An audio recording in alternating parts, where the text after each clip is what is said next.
اور جو دنیا بھر کے عالمی رواج ہے خیر سگالی کا کہ جو بھی کوئی سربراہ گزرتا ہے وہ جس ملک سے اجازت لے کے گزرتا ہے اس ملک کے عوام کے لیے، اس ملک کی حکومت کے لیے، اس ملک کے سیاستدانوں کے خیر سگالی کا پیغام دیتے ہیں ایک روایتی انداز میں۔ دونوں دفعہ مودی صاحب نے جان بوجھ کر یہ بدتمیزی فرمائی کہ انہوں نے مبارکباد یا خیر سگالی کا پیغام یا کچھ بھی نہیں دیا، شکریہ بھی نہیں کیا، حالانکہ حکومت اجازت مانگتی ہے اور پھر حکومت ان کو اجازت دیتی ہے گزرنے کی۔ وہ فرانس جا رہے تھے ایک سمٹ میں،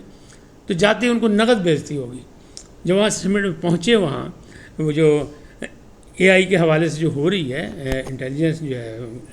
اپنا جو ایک نیا سلسلہ شروع ہوا جدید، اس میں اے آئی کے حوالے سے وہاں ایک سمٹ ہو رہی ہے، اس میں ساری دنیا کے عالمی لیڈر آئے تھے، وہاں مودی صاحب بھی تھے۔ تو وہاں کے جو صدر میکرون ہیں فرانس کے صدر،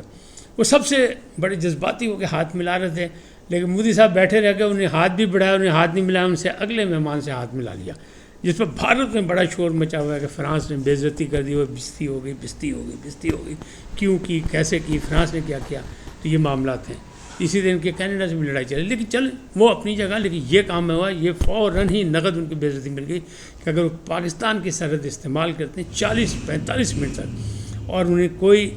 انٹرنیشنل حوالے سے یعنی عالمی روایات کے مطابق خیر سگالی کا پیغام نہ قوم کو دیا، نہ حکومت کو دیا، نہ کسی اور انسانیت کے حوالے دیا، تو ان کا جاتے ہی جناب وہاں ایک تو استقبال ہوا کہ ان کے خلاف بہت بڑا مظاہرہ ہوا کشمیریوں نے کیا کہ یہ قابض ہے، یہ دہشت گرد ہے، یہ مقبوضہ کشمیر پر زبردستی کا قابض ہے اور وہاں پہ کشمیریوں کے ساتھ ظلم کر رہے ہیں، تو وہ مظاہرہ ہوا۔ اور دوسری جانب صدر میکرون نے ان کو ہاتھ ہی نہیں ملایا، ان کے ساتھ ہاتھ کر دیا۔ تو ٹھیک ہے، جیسا کریں گے ویسا بھریں گے، وہ تو ہوگا ہی سارا کچھ، تو یہ سارا کچھ ہو رہا ہے۔ لیکن یہ سارے معاملات جو ہیں یہ کس طرف جائیں گے؟ انٹرنیشنلی یا نیشنلی اگر دیکھیں، پاکستان میں سیاسی عدم استحکام ہے، معاشی استحکام ہو رہا ہے، اس کی کوششیں کی جا رہی ہے، لیکن معاملات جو ہیں وہ آگے سے آگے چلتے جا رہے ہیں۔ اب اس طرح معاملات کیسے چلیں گے؟ جب تک سیاسی استحکام نہیں ہوگا تو معاشی استحکام آگے نہیں بڑھ سکے گا۔ اگر ایک سیاسی پارٹی جو کہتی ہے ہم بڑی مقبول پارٹی ہیں اور بڑی اہم پارٹی ہیں اور جمہوریت اور انسانی حقوق کے ہم پاسداری کرتے ہیں، اور اسی حوالے سے ہم IMF کے وقت کو شکایت لگائیں گے حکومت کی کہ 2 سالوں میں ہمارے ساتھ کتنا ظلم ہوا، کتنے انسانی حقوق کی خلاف ورزی ہوئی، انتخابات میں دھاندلی ہوئی، کیا ہوا کیا نہیں ہوا، تو پھر کیا بنے گا؟ ایسے میں کیا ہوگا؟ کیا پاکستان کو فائدہ ہوگا کہ نقصان ہوگا؟ کیا یہ سیاسی ڈومین میں آتا ہے کہ ایسی ہماری کسی قومی سیاسی جماعت کو ایسا کرنا چاہیے؟ شکایتیں لگائے لوگوں کو، اس کو تو میدان میں لڑنا چاہیے، جس طرح ہوتا ہے اس طرح ہونا چاہیے، بالکل ٹھیک ہے، لیکن وہ ایسا نہیں ہو رہا۔ اب حالات یہاں تک آ گئے کہ غیر ملکی وفود سے مل کر ان کو شکایت لگائی جائے گی کہ پاکستان میں انسانی حقوق کی خلاف ورزی ہو رہی ہے، انتخابات چوری کیے گئے ہیں اور جناب حکومت جعلی ہے، اور پھر کیا ہوگا؟ اس سے اجتماعی نقصان ہوگا، انفرادی فائدہ کسی کو نہیں ہوگا۔ انفرادی فائدہ تو وہ کہہ رہے تھے رچرڈ گرینل دے رہے تھے نا، انفرادی فائدہ، فری عمران خان، تو بڑا شور مچا تھا سوشل میڈیا پہ کہ جناب امریکہ میں بس ڈونلڈ ٹرمپ آئے۔ اب ان کی وزارت خارجہ نے ایک وضاحت جاری کر دی ہے، انہوں نے کہا جناب رچرڈ گرینل جو تھے وہ جس وقت عہدہ ان کے پاس نہیں تھا اس وقت انہوں نے یہ نعرے لگائے، ٹویٹ کیا، اب تو ساری ٹویٹ صاف ہو گئی، اور اب وہ ایسا نہیں کریں گا، وہ ذمہ دار ہیں، ان کے پاس ایک عہدہ ہے، اور ان کو 2 ممالک سے اور وابستہ کر دیا ہے، شمالی کوریا وغیرہ سے، یہ وہ دور ہے، یہ بھی ان کو ان کے اختیارات بھی بڑھا دیے گئے یا ان کا ڈومین بڑھا دیا گیا۔ لیکن پاجی رچرڈ گیا کدھر؟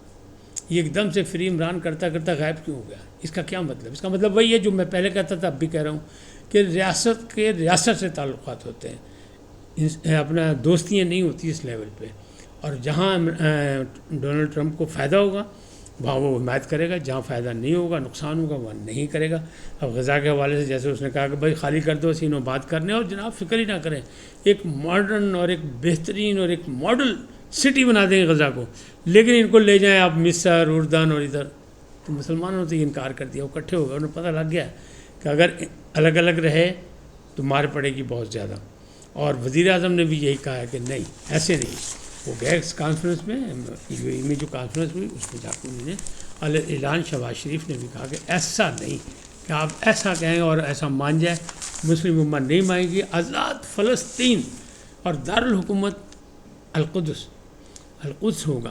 جبکہ ٹرمپ یہ کہتا ہے کہ نہیں جی مکہ مدینہ ان کا ہے، وہاں جائیں، یہاں کیا لینا ہے، یہاں کیا کرنا ہے، یہ مسلمان وہاں جائیں، اس کو خالی کریں، چھوڑیں، یہ چھوڑ دیں، تو ایسا نہیں ہوگا۔ شہباز شریف صاحب نے بھی وہاں انٹرنیشنل کانفرنس میں UAE میں مسلمانوں کو کہہ دیا کہ نہیں، آزاد فلسطین اور اس کا دارالحکومت القدس، اس سے کم پہ سودا نہیں ہو سکتا، اس سے کم پہ معاہدہ نہیں ہو سکتا۔ فلسطینیوں کے ساتھ تھے، فلسطینیوں کے ساتھ ہیں، فلسطینیوں کے ساتھ ظلم ہو رہا ہے، لاکھوں جانوں کی انہیں قربانی دی اور ابھی تک وہ غزہ پر قبضہ نہیں کر سکے پورے لام لشکر کے بعد، تو ہم کیسے ان سے پیچھے ہٹ جائیں؟ تمام مسلم امت نے ان کی حمایت کا اعلان کیا۔ اس وقت تک اتنے، پھر ملیں گے نئے موضوع کے ساتھ۔ جاتے جاتے آپ سے درخواست، آئیے ان کو سبسکرائب کریں، لائک کریں، گھنٹی کا بٹن دبانا نہ بھولیں اور اپنی قیمتی رائے کا اظہار اپنی شخصیت کے مطابق کریں۔ سدا سلامت رہیں، اللہ نگہبان۔